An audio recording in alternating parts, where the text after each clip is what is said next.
Hey everyone. My name is Miranda DeRusso, and I'm a consultant and leader here in Hornpain, Ontario, a tiny little town. One thing that I've been asked about a lot are my kids' classes. So rather than replying and responding this big long thing to everyone individually, I thought I would make one video and keep it handy in case anyone is asking me questions. So for the past 18 months or so, I've been holding one monthly cooking class, so kids class. So every month I've had one class, and I've had a minimum of 8 kids register, and upwards to 45 kids register. I'll explain that one after. My classes, I love them. In my town, this has just become a thing that people do. It's like some kids are in hockey, and some kids are in karate, and other kids are in monthly cooking classes. So it's awesome. The thing that I love most about it is that home ec is almost a thing of the past. We used to have these classes in high school anyways where you would learn all this stuff, like these life skills, and we don't have those classes anymore, and so I think it's important. Anyways, so I wrote notes down. I'm just going to go through them. If you still have questions after watching this, please reach out and I'm happy to answer them. Alright, so like I said, every month I have a kids class. My age range is between 3 and 13. I don't mind having young kids and old kids at the same class. The older kids really like to help out with the younger ones, and it makes things interesting. I have registration 2 to 3 weeks ahead of time, and the parent needs to prepay since the products have to be ordered. This is important because I was too shy to really implement that in my first class, and I did have people back out, and then I have products that I'm stuck with and that I have paid for. So make sure that you just let people know to prepay you, and worst case scenario, if they can't make it, they still get their products. They can still take those home. Now, so there's lots of prep involved with these cooking classes to make them go smooth. It's not like our other amazing meal kit cooking classes where you show up and you make everything there. If you have 8 kids at your house, you need to prep.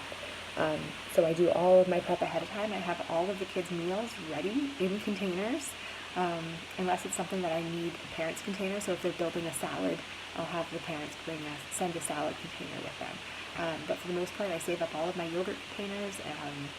And if I find a good sale on tinfoil pans, then I grab those, and I have everything pre-made. Now you wonder, if I'm making all of the food, how is this a kids' cooking class? So how it works is it is a take-home meal. So these classes, generally speaking, the kids come and make a meal and bring a meal home for a family of 4. So like I said, I pre-cook everything, and then when the kids get to the class, they help me by making my family's meal. So yes, they're not taking home the exact meal that they cooked, but it doesn't matter. They've cooked a whole meal of everything that they are bringing home, and they can describe to their family how they made everything. It's just way easier to have 8 kids cooking one meal with me. Trust me. So different themes that I've had Mexican.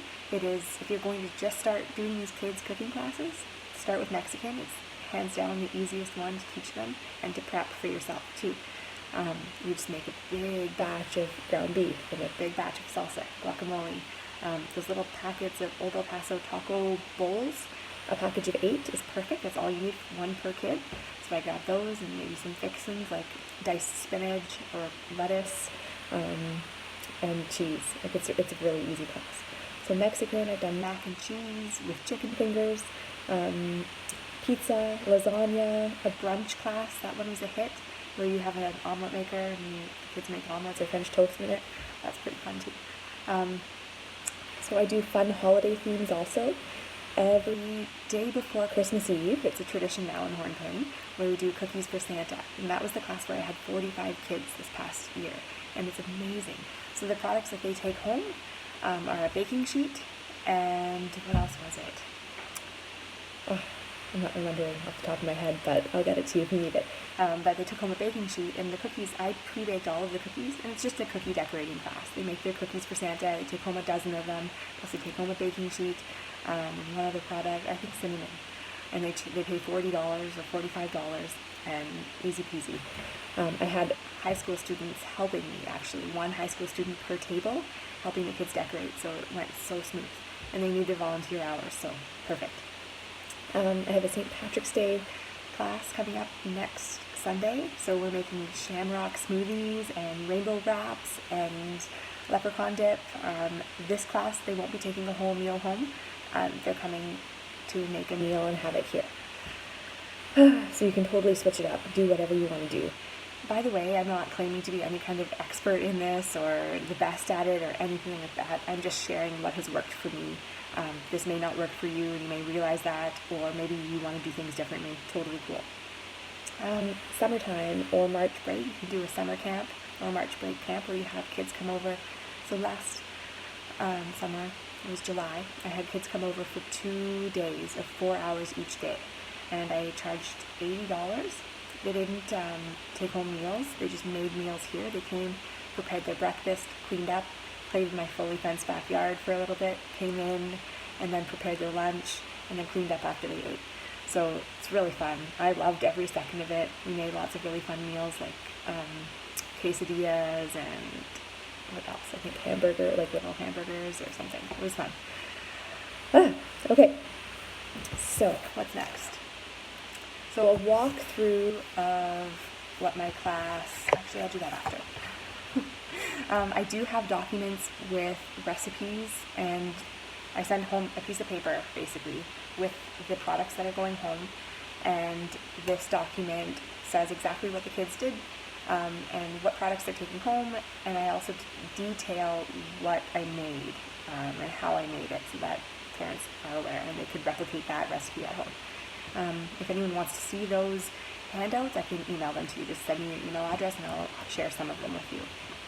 Also on this sheet of paper, I have one line at the bottom in nice big letters that says, please share a picture of your child or your family enjoying their meal, share it to social media and tag me, and then you'll be entered to win $10 off of your next Kids in the Kitchen class. So this gets people talking about it, and I've had a lot of new kids join because their parents have seen other friends post this. So it's a really good idea, and what's $10 a month for me? It's when it means I get new people joining. So it's a really good way to get word of mouth. So my classes average $40 to $50. That's how much the parent pays. And that means that I order a total after tax and shipping, $35 to $40 in products. And the rest goes to the ingredients. So if it costs $50 for the Kids in the Kitchen class, and I have $40 to $42 worth of products, that only leaves me with about $8 for ingredients. But in order for me to work my business, I need to be ordering as much as I can. So even if that means I take out some of my commission for a little bit more of the ingredients, I'm willing to do that. But I also earn host credits, so that can cover some other kits too. So it's really, it works for me. Depends on your area too.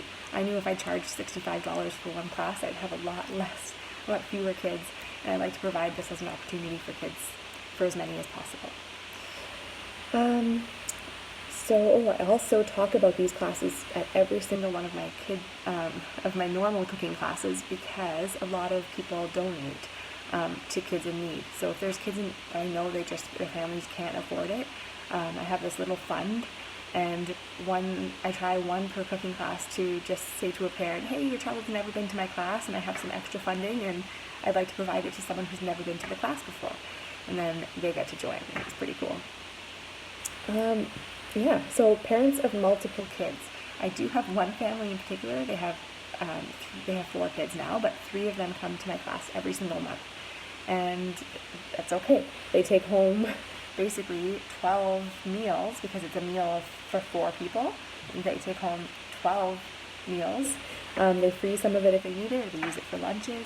And what I try to do is change the products or give them options for what they want. So if the products that were being taken home is a Mexican kit, I'm not going to send them with 3 good Mexican real fast kits. I'm going to ask them what they need ahead of time, like if there's anything they're running low on. This particular family is really flexible, and they don't care at all. They just they gift some of these to their friends and family at Christmas time and whatnot. But it doesn't hurt to ask. So if you have a family of 2 kids who are coming, you can ask them what they'd like, as long as that value is the same. And that's pretty much it. I will do a walkthrough of what my class looks like. So it's generally a 1 hour to 1.5 hour class. if it's just a straight up class where they take home a meal for a family of 4. So the kids come in, and I have a hand washing station, or 2 of them actually, set up so it goes faster.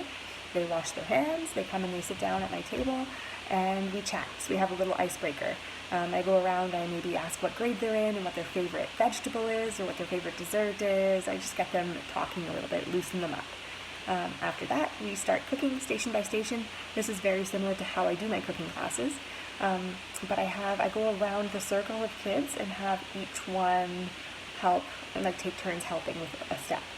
And I let the others know that if it's going to come around to them. They might not help with this particular task, but they're watching, they're engaged, it's good. So I make sure everyone is involved. We talk a lot about food safety, and I will repeat things at every class once a month, things that I really want them to learn, like the importance of touching raw meat and then not touching anything else and why. And like I said earlier, I have the older kids help the younger kids.